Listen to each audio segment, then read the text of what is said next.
आज हम स्टार्ट करते हैं कैटेकोलामीन्स के बारे में, कुछ जनरल और कुछ बेसिक बातें। सबसे पहले हम जानें कि कैटेकोलामीन्स बॉडी में कौन कौन से होते हैं। बॉडी में कैटेकोलामीन्स जो होते हैं, जो कि एंडोजेनस होते हैं कैटेकोलामीन्स, वो 3 टाइप के होते हैं: डोपामिन, नॉरएपिनेफ्रिन एंड एपिनेफ्रिन। अब पहले हम जानते हैं कि इनका बेसिक स्ट्रक्चर क्या होता है।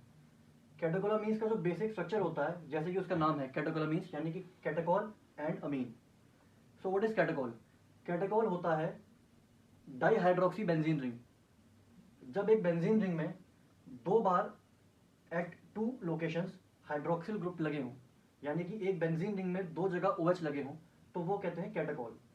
और when such type of structure is separated from an amine by the intervention of 2 carbons, then this whole structure becomes कैटेकोलामीन।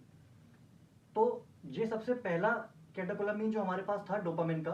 तो डोपामिन का स्ट्रक्चर कैसा है? डोपामिन का स्ट्रक्चर कुछ ऐसा है कि एक बेंजीन की रिंग है, उसमें 2 OH हैं, सेपरेटेड है 2 कार्बन से, और फिर लास्ट में आता है amine. So this is the basic structure of dopamine.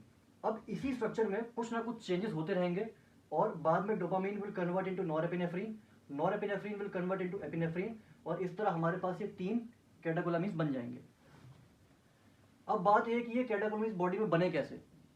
These are endogenous catecholamines, यानी कि हमारी बॉडी में कुछ ऐसी चीज होनी चाहिए जो कि बाद में कन्वर्ट हो जाए किसमें? कैटेकोलामीन्स में। तो वो चीज क्या है? वो चीज है अमीनो एसिड्स।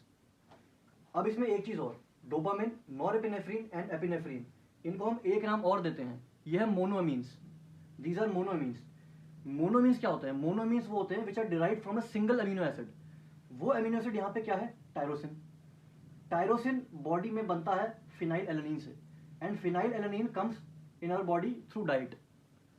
यानी कि phenylalanine is an essential amino acid which is bound to be in diet because our body cannot synthesize this, and tyrosin is made from phenylalanine. That's why tyrosin is an non-essential amino acid. तो अब क्या होता यह है कि diet के through हमारी body में फिनाइलएलानिन गया। फिनाइलएलानिन जैसे ही बॉडी में गया, उसको जीआईटी ने एब्जॉर्ब करके पहले भेजा पोर्टल सर्कुलेशन में। जब वो पोर्टल सर्कुलेशन के थ्रू पहुंचा लिवर में, तो लिवर में एक एंजाइम था जिसका नाम है फिनाइलएलानिन हाइड्रोक्सिलेज। फिनाइलएलानिन हाइड्रोक्सिलेज ये ऐसे एंजाइम्स हैं जो कि काम करते हैं एरोमेटिक कंपाउंड्स पर, और क्योंकि ये काम करते हैं एरोमेटिक कंपाउंड्स पे, इसीलिए phenylalanine hydroxylase comes in the category of enzymes which is a larger family of enzymes जिसका नाम है aromatic amino acid hydroxylase। यानी कि phenylalanine hydroxylase comes in a large family of enzymes जिसका नाम है aromatic amino acids hydroxylase। तो क्या करता है? लिवर phenylalanine को with the help of enzyme phenylalanine hydroxylase convert करता है टायरोसिन में। अब क्या होता है? अब ये जो टायरोसिन है, ये टायरोसिन यहां से, इस टायरोसिन को वो सेल्स पिकअप करते हैं जिन जिन सेल्स को आगे जाकर के एपिनेफ्रिन, नॉरएपिनेफ्रिन या फिर डोपामिन रिलीज करना है। तो वो सेल्स कौन कौन से हैं? वो सेल बॉडी में 3 टाइप के हैं। एक तो सीएनएस के न्यूरॉन्स लेते हैं, बिकॉज वी नो कि सीएनएस के न्यूरॉन्स 3 टाइप के होते हैं। Either they release dopamine, either they release norepinephrine, और दे रिलीज एपिनेफ्रिन। यानी कि या तो वो एड्रिनर्जिक हैं, या वो नॉर एड्रिनर्जिक हैं, या वो डोपामिनर्जिक न्यूरॉन्स हैं। अब क्या हुआ? टायरोसिन को सीएनएस के न्यूरॉन्स ने या फिर sympathetic post ganglionic nerve fibre की न्यूरोनल नर्व एंडिंग ने, ये बात थोड़ा समझने की। यहाँ पे हम जानते हैं कि जो पैरासिम्पैथेटिक और सिंपैथेटिक 2 होते हैं ऑटोनोमिक के पार्ट, जिसमें से पैरासिम्पैथेटिक नर्वस सिस्टम का जो न्यूरोट्रांसमीटर होता है, both pre ganglionic and post ganglionic, वो होता है एसिटाइलकोलिन। और सिंपैथेटिक का प्री गैंग्लियोनिक होता है एसिटाइलकोलिन, लेकिन पोस्ट गैंग्लियोनिक क्या होता है? एड्रिनर्जिक या फिर नॉर एड्रिनर्जिक। यानी कि सिंपैथेटिक के पोस्ट गैंग्लियोनिक नर्व फाइबर क्या रिलीज करते हैं? एपिनेफ्रिन। यानी कि उनको टायरोसिन को अपने अंदर लेना होगा और टायरोसिन को थ्रू वेरियस स्टेप्स कन्वर्ट करना होगा किसमें? नॉर एपिनेफ्रिन में और एपिनेफ्रिन में। ये बात यहाँ पे जानने वाली है कि जो sympathetic post ganglionic nerve fibre से 80% निकलता है नॉरएपिनेफ्रिन एंड 20% निकलता है एपिनेफ्रिन। अब हम बात करते हैं थर्ड टाइप ऑफ सेल्स की, जो कि अपने अंदर टायरोसिन को लेते हैं and then they further convert into dopamine, norepinephrine और एपिनेफ्रिन। थर्ड टाइप की सेल्स हैं chromaffin cells of the adrenal medulla. Adrenal medulla के क्रोमाफिन सेल्स में वो जीन्स होते हैं ऑलवेज जो कि एपिनेफ्रिन को बनाएं या फिर नॉर एपिनेफ्रिन को बनाएं। हम जानते हैं कि एड्रेनल मेडुला जो होता है it releases around 80% of epinephrine and 20% of norepinephrine as opposite to the CNS and sympathetic post ganglion nerve fibre, जो कि ज़्यादा मात्रा में रिलीज करते हैं नॉर एपिनेफ्रिन को और कम में रिलीज करते हैं एपिनेफ्रिन को। तो ये होता कैसे है? जो क्रोमाफिन सेल्स होते हैं एड्रेनल मेडुला के, उनमें वो जीन्स होते हैं but those genes are not always on. वो ऑन कब होते हैं? Those genes are on only under stress conditions, यानी कि जब हमारी बॉडी स्ट्रेस में आती है, जब हमारी बॉडी में फाइट फ्लाइट और फ्लाइट की सिचुएशंस क्रिएट होती है, तो क्या होता है हमारे एड्रेनल ग्लैंड के जोना फेसिकुलाटा कॉर्टेक्स से निकलता है क्या? Glucocorticoid. Then that glucocorticoid through the intra adrenal portal system goes to the adrenal medulla, और एड्रेनल मेडुला में जा करके वो एड्रेनल मेडुला के क्रोमाफिन सेल्स के जीन्स को स्टिमुलेट करता है, जिसकी वजह से एड्रेनल मेडुला में ये प्रोसेस शुरू होता है और dopamine converts to norepinephrine and norepinephrine converts to epinephrine, और फिर ये एपिनेफ्रिन रिलीज होता है बॉडी में। अब क्या होता है? अब हम यहाँ पे ये देखते हैं कि ये कन्वर्जन्स जब होते हैं तो इसमें कौन से एंजाइम्स काम करते हैं और इनका स्ट्रक्चर क्या है और कुछ जनरल बातें और। तो सबसे पहले हम जानें कि हमने अभी थोड़ी देर पहले डिस्कस किया था कि phenylalanine is to be taken from diet because it's an essential amino acid. तो और हमको इस फिनाइलएलेनिन को लेकर के बनाना है बाद में डोपामीन और एपिनेफ्रिन या फिर एपिनेफ्रिन, यानी कि हमको फिनाइलएलेनिन को कन्वर्ट करना है किसमें? कैटेकोलामीन्स में। हम जानते हैं कि कैटेकोलामीन्स का स्ट्रक्चर कैसा है?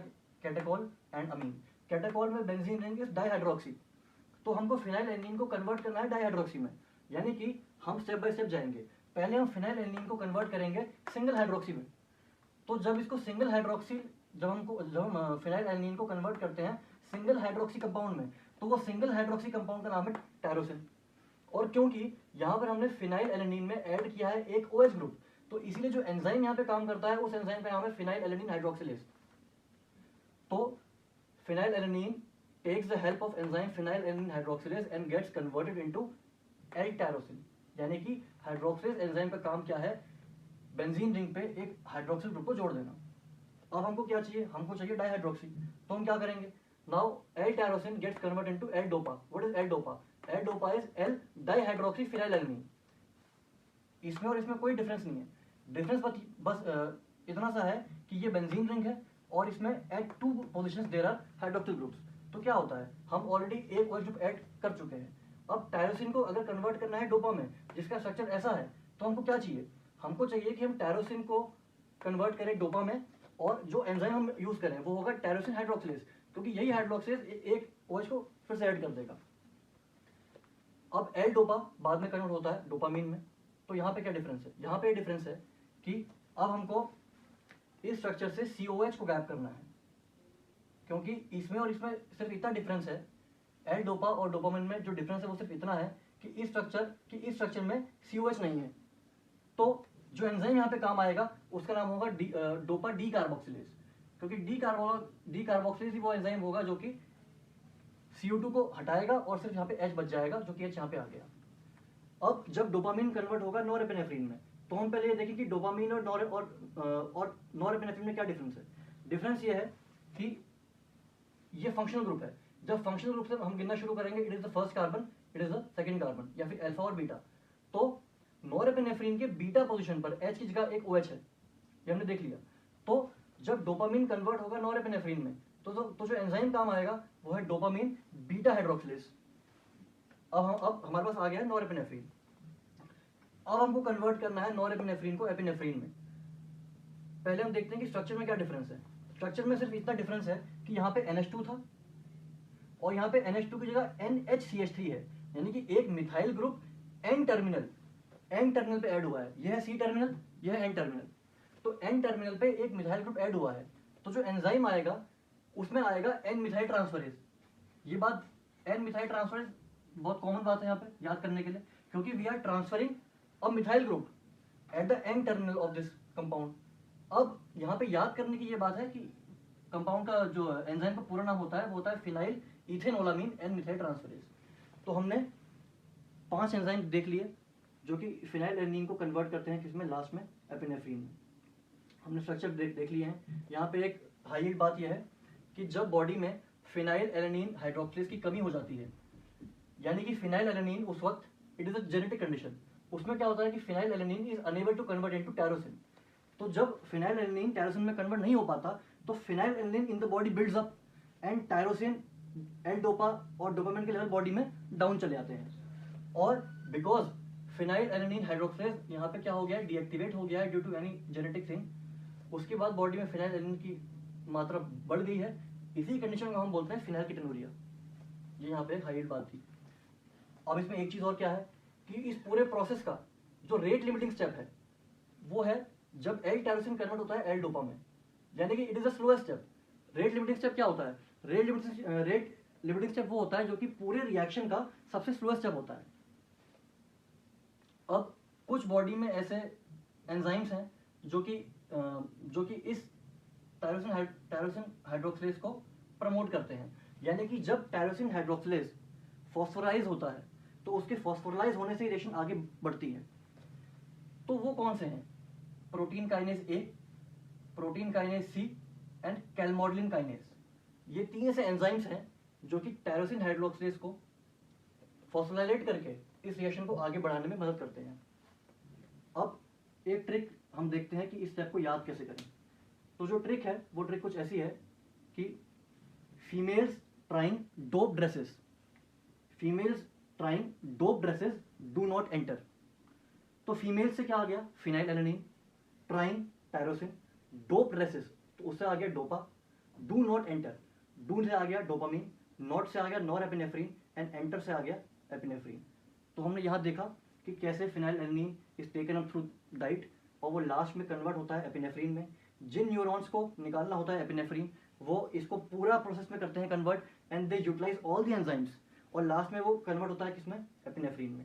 जिन न्यूरॉन्स को सिर्फ निकालना होता है नॉर एपिनेफ्रीन वो अपनी प्रोसेस को यहाँ पे लाके रोक देते हैं, यानी कि दे यूज ओनली 4 एंजाइम्स, जिसमें से एक एंजाइम कहाँ था, लीवर में था। फिनाइल एलेनिन हाइड्रोक्सिलेज लीवर में था, जो कि हमारी जो डाइट से आ रहा था फिनाइल एलेनिन उसको कन्वर्ट करता किसमें, टायरोसिन में। उसके बाद ये जो 3 एंजाइम्स हैं, ये एंजाइम्स कहाँ होंगे, ये 3 एंजाइम्स उस सेल में होंगे। अगर किसी न्यूरॉन को रिलीज करना है क्या, डोपामिन, यानी कि उसको नीचे के स्टेप्स करने की कोई वो नहीं है, जरूरत नहीं है, यानी कि उसके पास कौन से होंगे एंजाइम्स, सिर्फ 2 एंजाइम्स होंगे उसके पास। तो यहाँ हमने सारे एंजाइम देख लिए, हमने यहाँ पे स्टेप्स देख लिए, हमने निमोनिक देख ली और हमने स्ट्रक्चर देख लिया। That's it.